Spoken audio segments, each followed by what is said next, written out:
انیس شیخ، ایمان کے پیچھے، بھائی یہ بڑی مشکل سے لکھا ہوتا ہے ان لوگوں نے، امام کے پیچھے سورہ فاتحہ پڑھنا صحیح ہے یا غلط؟ امام کے پیچھے فقہ حنفی میں سورہ فاتحہ پڑھنا جائز نہیں ہے، اور اس کے بڑے مضبوط دلائل ہیں۔ میں نے اپنے ایک بیان میں یہ کہہ دیا تھا کہ مولانا سرفراز خان صفدر صاحب کا ایک رسالہ ہے اس پر، فاتحہ خلف الامام پر، وہ بڑا زبردست رسالہ ہے، وہ پڑھیں۔ اس پہ کسی نے طنز کیا کہ امام بخاری نے جو اس پر رفع الیدین پر رسالہ لکھا ہے وہ تو بتاتے نہیں جو حدیثوں سے لکھا ہے، اور مولانا سرفراز خان صفدر صاحب کا رسالہ بتا رہے ہو۔ تو یہ ہوتا ہے کسی کی بات کو نہ سمجھنا اور خام خواہ میں کسی پہ طنز کرنا۔ مولانا سرفراز خان صفدر صاحب نے جو لکھا ہے وہ بھی حدیثوں سے ہی لکھا ہے، تو یہ دیکھا جاتا ہے کہ لکھی ہوئی کیا چیز ہے، آئی بات سمجھ میں۔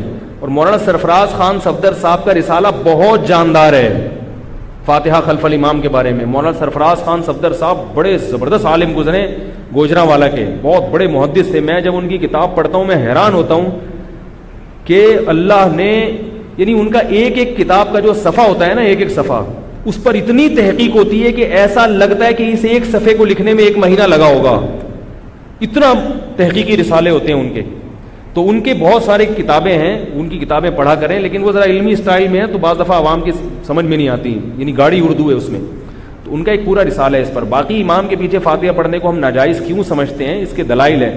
ایک تو قرآن مجید کی آیت ہے وَإِذَا قُرِئَ الْقُرْآنُ فَاسْتَمِعُوا لَهُ وَأَنصِتُوا، جب قرآن مجید کی تلاوت کی جائے تو خاموشی سے سنو اور خاموش رہو۔ عبداللہ ابن مسعود رضی اللہ تعالیٰ عنہ فرمایا کرتے تھے کہ یہ نماز کے بارے میں آیت نازل ہوئی ہے کہ صحابہ پہلے نماز میں امام کے پیچھے قرات کرتے تھے، جب یہ آیت نازل ہوئی تو انہوں نے قرات سے روک دیا، تو پتہ چلا کہ جس حدیث میں امام کے پیچھے فاتحہ پڑھنے کا حکم ہے وہ منسوخ ہے۔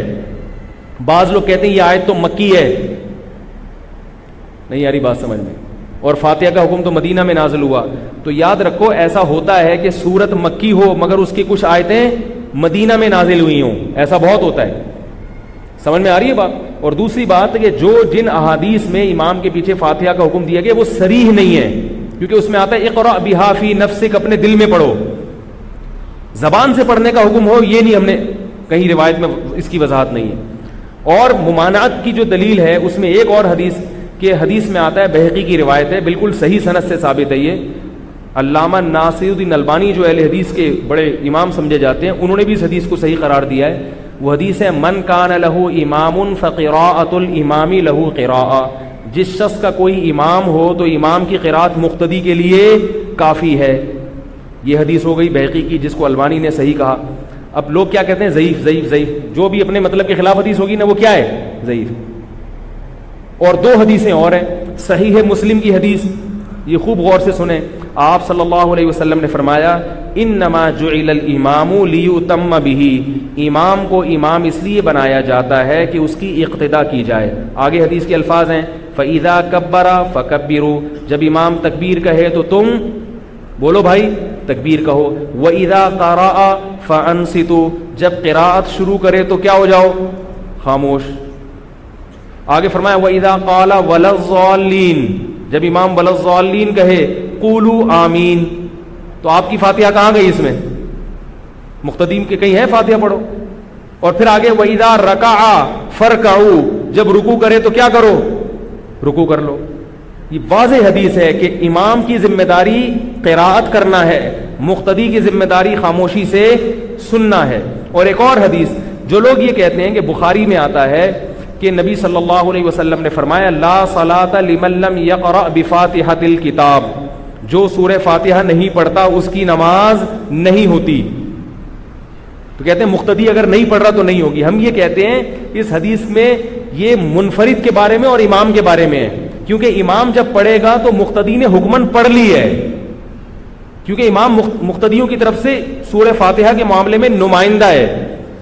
بعض کہتے ہیں پھر رکوع کی تسبیح بھی امام کو پڑھنے دیں، آپ نہ پڑھیں۔ ہم کہتے ہیں حدیث سے پتہ چلتا ہے کہ قراءت میں امام مقتدیوں کا امام ہے اور مقتدیوں کی طرف سے اس کی قراءت کافی ہو جائے گی۔ اتحیات میں اور تسبیحات میں ایسی کوئی حدیث نہیں ہے، بات آ رہی ہے سمجھ میں۔ اور یہ سورہ فاتحہ کو ہم پروٹوکول دے رہے ہیں، عزت دے رہے ہیں کہ اس میں امام کی طرف سے ایک نماز کا ایک بہت بڑا رکن ہے نا، ایک بہت اہم رکن ہے۔ تو جب امام فاتحہ پڑھے گا تو وہ سب کی طرف سے نمائندگی کرے گا. تو یہ جو بخاری کی حدیث ہے کہ لا صلاۃ لمن لم یقرأ بفاتحۃ الکتاب، کہ جو سورہ فاتحہ نہیں پڑھتا اس کی نماز نہیں ہوتی، اس حدیث کا مطلب سمجھ میں آیا؟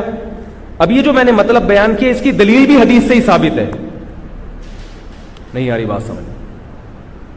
بعض لوگ کہتے ہیں اس میں یہ تو تم نے اپنی طرف سے ٹیکنیکل فرق نکال لیا ہے کہ امام چونکہ نمائندگی کر رہا ہے تو گویا امام نے پڑھ لی تو گویا مقتدی نے بھی گویا پڑھ ہی لی. یہ تو عقل سے آپ مسئلہ نکال رہے ہیں، تو صرف عقل سے نہیں ہے، حدیث سے بھی ہے. صحیح مسلم کی حدیث ہے من لم یقرأ بفاتحۃ الکتاب فصاعدا، یہ الفاظ ہیں کہ جو سورہ فاتحہ اور اس کے ساتھ تلاوت نہیں کرتا اس کی نماز نہیں ہوتی. تو ہم کہتے ہیں اس سے پتہ چلتا ہے کہ تلاوت میں تو آپ بھی کہتے ہیں نا کہ اگر امام قرات کرے گا سورت ملائے گا تو وہ مقتدی کی طرف سے کافی ہو جائے گی. بھائی جو لوگ یہ کہتے ہیں کہ امام کے پیچھے فاتحہ پڑھنا ضروری ہے تو وہ یہ کہتے ہیں فاتحہ ضروری ہے، امام جو باقی سورت پڑھتا ہے اس کے بارے میں وہ کہتے ہیں کہ یہ ضروری، بولو بھائی، نہیں ہے، بلکہ امام نے پڑھ لی تو ہو گئی.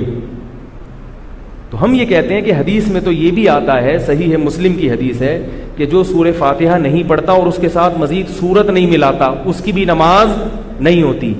تو پھر سورت بھی ملاؤ نا پیچھے امام کے.